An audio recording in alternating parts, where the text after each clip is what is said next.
Love is more violent than terror. With Love Back, we want to explore creative ways of responding to violence and terror. We want to expose the truth, those interesting stories of creativity of people loving back.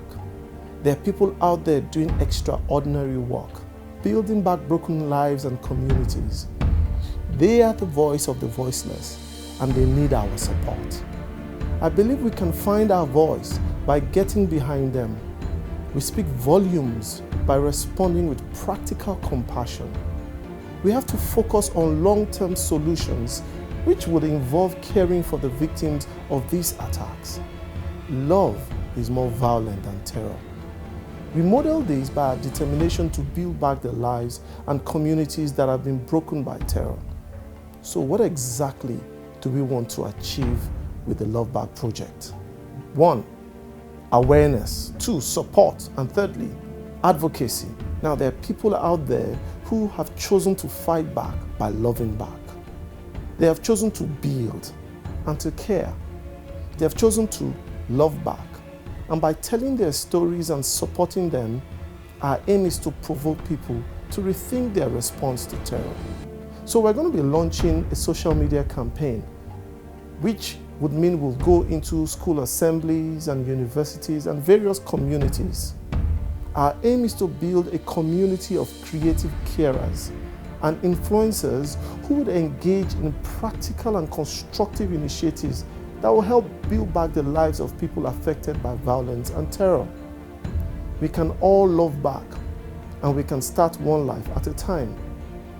You can lend your voice to this campaign because there are so many ways you can help us engage, ways that we might not have even thought about. You can love back, and you can help others love back.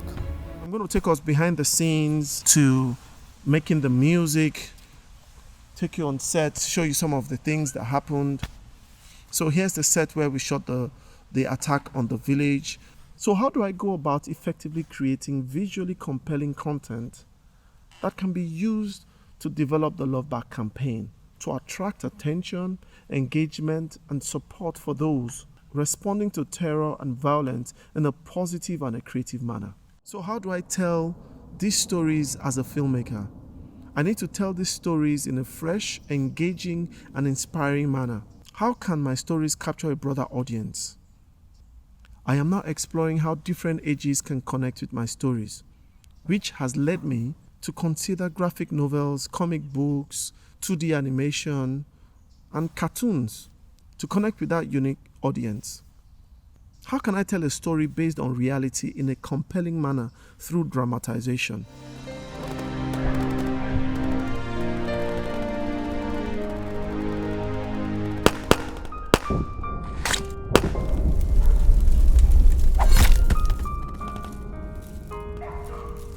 How do I appeal to the biggest audience possible? And how can my characters and their stories be compelling enough for people to want to engage with the situation and go on this journey with me? These stories I'm telling centers around normal but courageous people responding to terror in constructive and innovative ways. People are dying, children are crying. Sketches from the Love Back comic. Hear the Cry soundtrack. Our hearts have been broken. Who will hear our cry? Who will heal our land? The rivers are flowing from deep within. For many years now, I have tried to make sense of this phenomenon. Radicalism, fundamentalism, fanaticism, extremism, people call it all sorts. But I'm really not keen at this moment to do another descriptive on terror. Having covered that for so many years, I would now like to shift my gaze and focus to something distinctly obscure. That is the incredible stories of those responding to violence and terror in a creative and inspiring manner.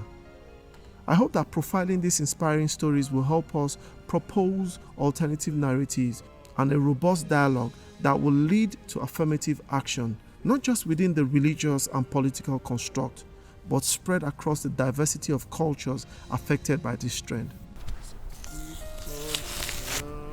I want to be a voice for the voiceless. I want to help the victims of terror, the orphans and children that have no one to speak for them. I want to be their voice. Please help us help them.